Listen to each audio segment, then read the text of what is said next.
Hey guys, Clayton here from FifaClayton, and today I'm bringing you my first tutorial. And today's tutorial is going to be on long shots in FIFA 12.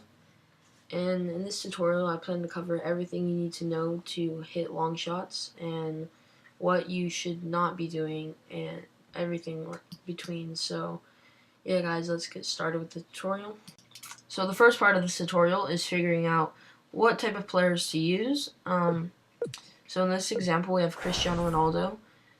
And you're going to look for high shot power and high long shots, particularly in the dark green or the light green.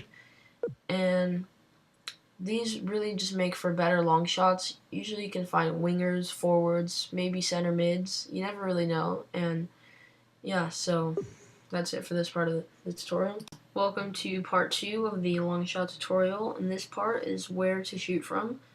I have a little picture here of a football pitch, and the blue area is where you can score from, and the red is where I recommend to shoot from. This is where I take my long shots, as you can see in a couple clips coming up, but usually I aim for the far post, so if you're on the left side, you want to shoot to the right, and if you're on the right, you want to shoot to the left side, left post.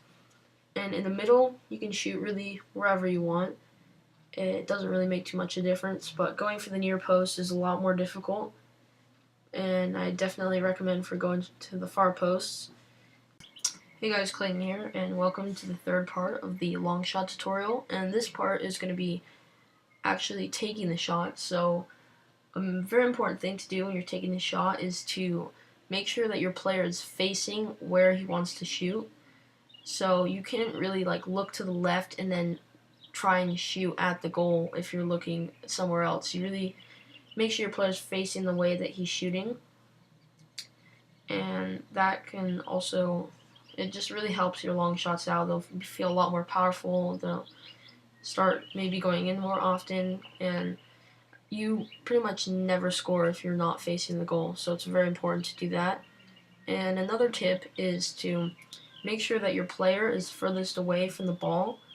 So during the dribbling motion, if your player is right about to take another touch to the ball, you do not want to shoot it then. You want to shoot it pretty much right after he has taken a touch of the ball and he's furthest away from it, and that's when you want to hold down B, and depending on where you are, the more power you want to put. But once you get used to taking long shots, you'll really get a feel of how much power you want to put on it. It's hard to explain since different players have different shot powers.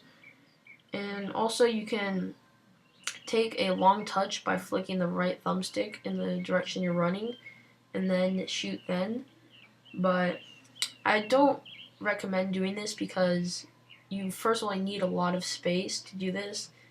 You just say you're one-on-one and you feel like having to go at a long shot, then that's when you would do the heavy touch, or if you have a lot of space. But usually you just get the ball taken off you by taking that huge touch, and it never usually works out.